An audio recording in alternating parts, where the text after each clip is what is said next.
a NASCAR triple header at Las Vegas that just goes to show that the 2019 incredible performance on mile and a halfs has continued on into 2020. Let's talk about it today on the Fifth Turn.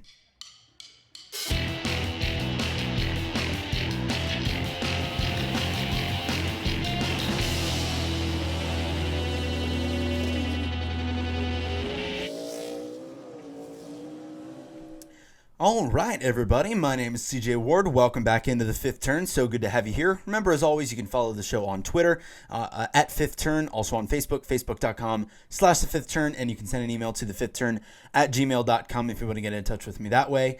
Welcome back to episode 3 of the new season. So good to have you here once again. Again, apologies for how late in the week this video is coming out.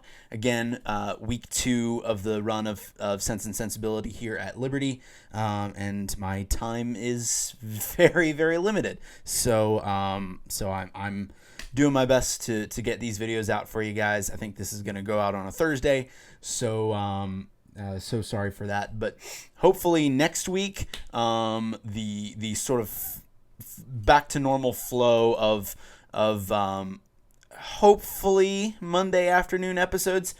We have a show on Sunday, so I'll miss the race, and it'll probably take me a while to get caught up on everything. So maybe a little bit later in the week, but hopefully not this late again. So thank you so much for your patience. Let's go ahead and get into it. I don't really have any news for you now that the season is underway. There's not a whole lot of news to be updated on, so let's go ahead and dive into the racing action with the Gander RV and Outdoors Truck Series. All right, so the NASCAR Gander RV and Outdoors Truck Series race at Las Vegas. First race of this insane triple header at Vegas. Johnny Sauter started on the pole for this race for the first time in about an eternity. It was basically the only series that actually got to qualify because there was a lot of bad weather and rain and that kind of stuff in this race or over the course of the weekend at Vegas. Early incident as the 19 of Derek Kraus got into the wall pretty early after a spin. And he would have to battle back after that. Much like last week at Daytona, we had all throughout the course of the weekend, a lot of guys really, really loose on the edge of control, slipping and sliding all over the place. Remember, I talked last week about how just everybody looked very, very unstable on track. It was the same kind of thing here at Vegas, especially in the Truck Series. A lot of good racing, though. Close quarters racing. I mean, Truck Series at mile and a half is always very, very exciting. Truck Series is by far one of the most exciting series in NASCAR, and it was certainly no different this weekend. Kyle Busch, who was driving in this race, pretty easily won stage 1. He dominated the entirety of this race. Early on in stage 2, pretty daring moves going on. 4 wide at times, crazy restarts, crazy close action.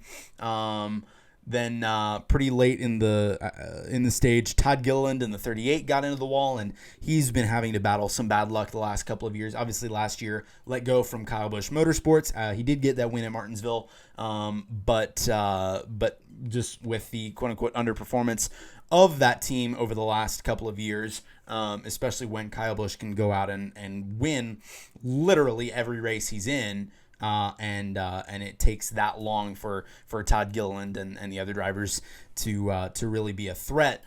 He was let go from that team and is now driving for Front Row Motorsports in their Truck Series effort, and just more bad luck as he got himself into the fence in stage 2. Kyle Busch would go on to win the stage. Then early on in stage 3, Kyle Busch was pretty much the only KBM driver having a good day. Early on in the stage, Christian Eckes in the 18 pounded the wall pretty good. Stage 3 was pretty exciting for the most part. A lot of good racing, a lot of major blocks. Early on in the stage, the 21 of Zane Smith threw a crazy block in the 99 of Ben Rhodes, ran him all the way down to the apron. It was a wonder both of those guys stayed going the right way. Over the course of this stage, Sheldon Creed in the 2 and Ross Chastain in the 40 were able to chase down Kyle Busch for the lead, weren't able to get by him, and they would end up fading as the run went on. But those two were definitely giving Kyle Busch a run for his money. Creed, as we'll see in a minute, would get up there a couple of times and challenge for that lead. Rafael Lessard in the 4, the other KBM driver, he got loose, crazy loose coming off the corner, got into the 98 of Grant Enfinger, who was last weekend's winner at Daytona, and those two crashed pretty hard. And on the last couple of restarts, Sheldon Creed in the 2 would get right up to pretty much the rear quarter panel of the 51 of Kyle Busch, and he would almost get clear of him a couple of times. He tried this several times and was darn close each time, where he would almost get there and then he would get loose and have to chase it back down, and he would go backwards in a hurry. But at the end of the day, Kyle Busch takes home the checkered flag, and literally wins his 7th Truck Series race in 7 Truck Series starts. That's how good Rowdy is. Literally, going back to the fall of 2018, has entered 7 Truck Series races and has won all 7 of them. It's absolutely incredible. He makes it look easy, and this is why Kevin Harvick and then Gander Outdoors head Marcus Lemonis have initiated the Rowdy Challenge, which is basically for Kyle Busch's remaining 4 Truck Series races this year. Those two combined have put a $100,000 bounty on Kyle Busch's head, and it basically said that they will award $100,000 to any Cup Series regular who can enter the Truck Series race and beat Kyle Busch. So basically just having some fun with just how crazy dominant Kyle Busch is in the Truck Series. And whatever you think of the quote-unquote leeches of the Cup Series guys getting down into the lower series and dominating, it's incredible what Kyle Busch has done, because we like to think, I think sometimes, that the Trucks and Xfinity Series are like the lower leagues, and that any Cup driver can go down there and just dominate, but it's not so. I mean, those guys are good drivers. Kyle Busch makes it look a lot easier than it is, and it's just how good of a driver he is. So congratulations to Kyle Busch on taking home the win in the Truck Series race. Let me go ahead, in his hometown of Vegas, by the way. Didn't think about that. Let me go ahead and run through the finishing order here of the Truck Series race. Kyle Busch takes the win. Johnny Sauter, pole sitter, finishes 2nd. Austin Hill 3rd. Matt Crafton 4th. 5th is Ben Rhodes. Zane Smith 6th. Todd Gilliland 7th after hitting the wall early on. Tanner Gray, rookie driver for DGR Crosley, finishes 8th. 9th is Stuart Friesen. 10th, Sheldon Creed. 11th, Tyler Ankrum. 12th, Spencer Davis. 13th, Ty Majeski. 14th, Ross Chastain. 15th, Brendan Poole. 16th, Brett Moffitt. 17th, Austin Wayne Self. 18th, Cody Rohrbaugh. 19th, Tate Fogelman. Jordan Anderson is 20th. Natalie Decker is 21st. Derek Kraus 22nd. Christian Eckes 23rd. Angela Ruck is 24th. Spencer Boyd is 25th. Corey Roper 26th. Josh Rayom is 27th. Timmy Hill 28th. Stephen Parsons 29th. Rafael Lessard 30th. Grant Enfinger 31st. And 32nd is Josh Balicki. That is the Gander RV and Outdoors Truck Series race. Let's go ahead and move on to the NASCAR Xfinity Series. All right, so the NASCAR Xfinity Series race at Las Vegas. Qualifying was rained out in both the Xfinity Series and the Cup Series. So for the Xfinity Series race, Chase Briscoe and Harrison Burton were on the front row. Pretty much 3 wide immediately for the start of this race. And about, I think it was 20, 30 laps in, somewhere around there. The 8 of Daniel Hemrick pounds the wall. He was running 4th, I believe. And he got loose, and he thought he may have had a tire issue, and he just lost control of the car, pounded the wall very, very hard, which is a shame for him, just obviously with getting let go from Richard Childress Racing in the Cup Series last year to make room for Tyler Reddick. It definitely, you want to see him have a really good year in the Xfinity Series this year, and his season is not starting out well, unfortunately. But other than that, the stage was pretty tame for the most part. Chase Briscoe dominated, won stage 1, and shortly after the conclusion of stage 1, it started to rain, and it would rain basically for the whole rest of Saturday. The rest of the race got postponed until Sunday evening after the conclusion of the Cup Series race. So Sunday afternoon, when we finally got the Xfinity Series race restarted, obviously the aggressiveness was just beefed up to a whole nother level, especially with the 9 of Noah Gragson, the Daytona winner. He was getting real aggressive, making a ton of crazy moves throughout the duration of the rest of this race. It was basically 3 cars under a blanket for the race lead: 22 of Austin Cindric, the 7 of Justin Allgaier, and the 98 of Chase Briscoe. During this stage is when things really started to get heated between the 9 of Noah Gragson and the 21 of Myatt Snider. And that would come to a culmination in stage 3, and I'll get to that in a minute. But they were just throwing some crazy blocks on each other, racing each other really hard. It was very entertaining to watch. Justin Allgaier in the 7 for Junior Motorsports won stage 2. Early on in stage 3, the 1 of Michael Annett, who up until this point was having a really solid run, he got into the fence a little bit. Austin Cindric was able to take the lead from Justin Allgaier. Allgaier would end up fading pretty drastically by the end of the race. Ross Chastain in the 10 for Colleague Racing, one heck of a save. I don't know how he held on to that race car, but the car got completely sideways off the corner one lap, and basically facing completely diagonal. The front of the car pointed towards the inside wall, and he saved it. And it was incredible. Definitely a catch your breath kind of moment, especially for him as the driver, I bet. So crazy save there. And then here's what I was talking about a few minutes ago. About halfway through stage 3, we had some controversy because the 9 of Noah Gragson wrecked the 21 of Myatt Snider. I say wrecked. He spun him. He intentionally spun him. Unfortunately for Gragson, he was wearing a helmet cam, and so you could see him just turn right and spin out the 21. He said afterwards, "Oh, it wasn't anything, and just hard racing and whatever." And if you were watching the race, you heard that Michael Waltrip was very hesitant to call Noah Gragson out on this, basically because he said, I know Noah, I've called a lot of his races and wins over the last couple of years since he's gotten here, and I wouldn't have thought him to be that kind of driver. But basically later on, Gragson admitted, yeah, he threw some bad blocks on me at various points during the race. Like I said, those two were racing each other really hard all throughout the course of this race, and I guess Gragson had enough of it, and they talked after the race. No handshake or anything. Gragson actually went out for a fist bump and was denied, and obviously Snider not happy about that. He was able to continue with very little damage, but definitely not a good look for the Daytona winner of Noah Gragson there. Shortly after, the 44 of Tommy Joe Martins had a fire under the hood, which brought out a caution.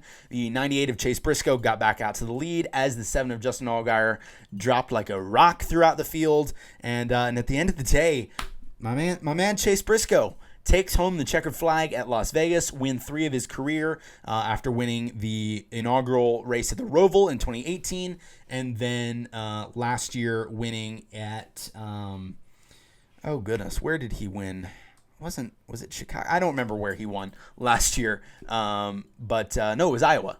That's what it was. He won the one of the Xfinity races at Iowa last year. So this is win 3 of his career, and he has set himself a pretty lofty goal for this year. Obviously, with the big 3 last year all moving up to the Cup Series, if you're gonna pick out a big 3 in the Xfinity Series this year, it's probably, certainly the top 2 are Chase Briscoe and Justin Allgaier, and other guys that you could put in that category as possibly the third guy is an Austin Cindric or Ross Chastain or some of those guys. But Chase Briscoe, wanting to be that next big guy, has set himself the goal of, he's basically said, look, if I want to make it to Cup Series, I basically need to be looking at, 7 or 8 wins a year, much like Christopher Bell and Cole Custer and Tyler Reddick were able to do last year. So that is the goal that Chase Briscoe has set himself, and he's off to one heck of a start after winning the second race of the year. So congratulations to Chase Briscoe for winning the race at Las Vegas.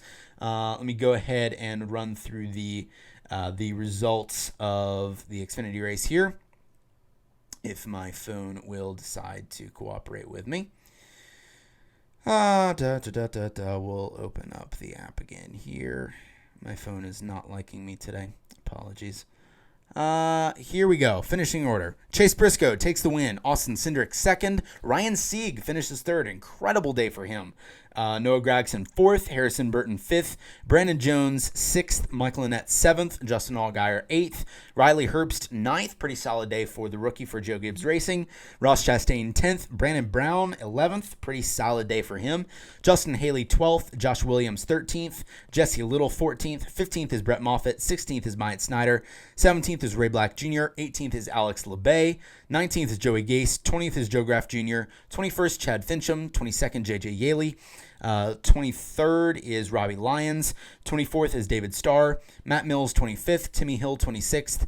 27th is Joe Nemechek. 28th, Vinnie Miller. 29th, Mason Massey. 30th, Kyle Weatherman. 31st, Jeremy Clements. Tommy Joe Martins is 32nd. BJ MacLeod, 33rd. Stephen Light, 34th. Daniel Hemrick, 35th. And Landon Castle is 36th. So that is the Xfinity race that took 2 days to complete. Let's move on to the final race of the weekend, the Cup Series.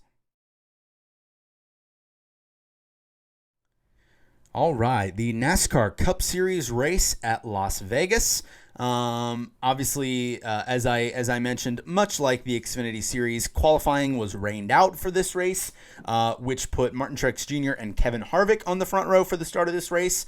This was a good race. As we've talked about all through last year, the aero package on mile and a halves really works wonders, and it was an incredible race, really close 3-4 wide racing all day. Restarts were incredible. Sometimes it looked like about 17 wide on restarts, but let's go ahead and get into it. So early on in stage one, we had a 3-wide battle for the lead between Martin Truex Jr., Kevin Harvick, and Joey Logano. Chase Elliott and Ryan Blaney were also up in that fight. Again, really close racing. Chase Elliott was able to get out to the lead. He looked like he had one of the best cars out there. Ross Chastain running very solid inside the top 15 in his first race, driving the Roush Fenway Racing 6, substituting for Ryan Newman. Again, top 15 for a large portion of this race. Chase Elliott was able to win stage one, much as he did at Daytona. Again, insane restarts, cars all over the place, ducking down at the apron, going up to the wall, fanning out like crazy. Chase Elliott, again, looking really solid. Christopher Bell, rookie driver in the 95 for Levine Family Racing, had one of the greatest saves I've ever seen. He got a bump from the 43 of Bubba Wallace, and pretty much anybody else would have spun that thing out, and he somehow worked his dirt track magic and saved that thing. But a few laps later, he spun again and took a big hit into the outside wall. Chase Elliott won stage 2. I don't remember if it was under caution or not. Crazy restart to start stage 3. The 12 and the 22 of Logano and Blaney, which were both sponsored by Pennzoil this weekend. So it was a bit confusing to keep track of who was where. But those two were fighting for the lead like crazy. Teammates swapping the lead back and forth. 38 of John Hunter Nemechek spun out. Then the 6 of Ross Chastain got into the 2 of Keselowski. Both were able to save it, but it was a pretty dicey moment. Again, 3-4 wide all race. Great racing all around. Like I talked about for the Truck Series race, these cars looked pretty unstable. A lot of them were slipping and sliding all over the place, especially the Penske cars looked really loose. Martin Truex Jr. in the 19 got himself into the fence. The 48 of Jimmy Johnson looked really solid. He had a really good day going. The 22 of Joey Logano, he and Chase Elliott were fighting. I don't remember if it was for the lead or not, but the 22 almost spun the 9 out. 9 was really fighting it, and the 9 did get into the wall. fighting for position with the 22 a little bit later. I think that may have been a battle for the lead. I don't remember. But Chase Elliott spins and gets himself into the fence. Good battles. The final restart, I believe this was a restart after a caution for Ross Chastain spinning. But the final restart, pit strategy was all over the place. This was like a restart with about 2 to go, and for some reason, Alex Bowman, who was literally running second, his team decided to pit, and people were jumbling up all over the place. William Byron, who had one heck of a day going inside the top 5 a large portion of this race, he stayed out and dropped like a rock on the restart. And basically all heck broke loose as he dropped through the field, literally like coming to the white flag. He's fading through the field. Literally everyone hit everyone. People were banging into each other like crazy that last lap. John Hunter Nemechek spun. A whole bunch of other people were, had fenders missing and donuts on the side of the car, and it was a mess those last couple of laps. But the caution came out for John Hunter spinning, and Joey Logano takes the win under caution. So this is 2 weeks in a row now that we have repeated the winner from a year ago. Denny Hamlin goes back-to-back as Daytona 500 champion, and Joey Logano goes back-to-back at Las Vegas. So maybe Kyle Busch needs to reserve himself a spot in victory lane for Fontana this weekend. But very, very exciting race, very entertaining, and a lot of guys that we possibly didn't expect to had a really, really, really solid run. So let me go ahead and run through the finishing order of the Cup Series race at Las Vegas. Again, I'm really a fan of mile-and-a-half racing in the Cup Series again. It's pretty fun to see all these guys all over the place. Joey Logano takes the win. Matt DiBenedetto in the 21 for Wood Brothers finishes second. Ricky Stenhouse Jr. third for JTG Daugherty. Austin Dillon fourth. Jimmy Johnson fifth. Bubba Wallace sixth. Brad Keselowski 7th, Kevin Harvick 8th, 9th is Kyle Larson, 10th is Ty Dillon, 11th is Ryan Blaney, 12th Clinton Boyer, 13th Alex Bowman, 14th Chris Buescher, 15th Kyle Busch, 16th Corey LaJoie, pretty solid day for the 32, 17th Denny Hamlin, 18th Tyler Reddick, Cole Custer 19th, 20th is Martin Truex Jr., 21st Eric Almirola, 22nd William Byron, 23rd Eric Jones, John Hunter Nemechek 24th, 25th Kurt Busch, 26th Chase Elliott, 27th Ross Chastain, 28th JJ Yeley, 29th Brennan Poole, Daniel Suarez officially getting his season started in the 96 for Gaunt Brothers Racing, finishes 30th after having issues getting the car fired before the start of the race. Joey Gase 31st. 32nd is Quinn Houff, 33rd Christopher Bell, 34th Reed Sorensen, 35th Garrett Smithley, 36th Michael McDowell, 37th Ryan Preece, and 38th is Timmy Hill. So very, very entertaining weekend of racing at Las Vegas. We've got a doubleheader at Fontana coming up this weekend with the Xfinity Series and the Cup Series. The trucks are off for a weekend. And the really, really cool thing about this weekend's racing action at Fontana is we have a lot of drivers running tribute paint schemes for Kobe Bryant. And a lot of guys, including Ryan Blaney in the 12 and William Byron in the 24, running purple and gold paint schemes to pay tribute to Kobe Bryant, which is really, really cool, especially to do it at California. So looking forward to seeing those on track. They're beautiful, beautiful race cars, and it should be interesting. Fontana is what, a 2 mile, which 2 mile tracks were sort of 50-50 whether or not they were going to be good last year. So we'll see what NASCAR does this weekend and how exciting the racing action is. But yeah, that's probably about going to do it for me. I don't think I have anything else to go over. Like I said before, bear with me if next week's episode is a little bit later as well. I will have my evenings back, so whenever I find time to film the video, I will be sure to get an episode out for you guys next week. But yeah, that's about going to do it for me. Thank you guys so much for watching. I really, really appreciate everybody who watches these videos every week. Leave a like and a comment and hit subscribe if you haven't already. Remember, you can follow the show on Twitter at Fifth Turn, also on Facebook, facebook.com/The Fifth Turn, and you can send an email to thefifthturn@gmail.com, and I will be sure to get back to you as soon as I can. Thank you so much for watching. Have a great rest of your week. Take care, everybody.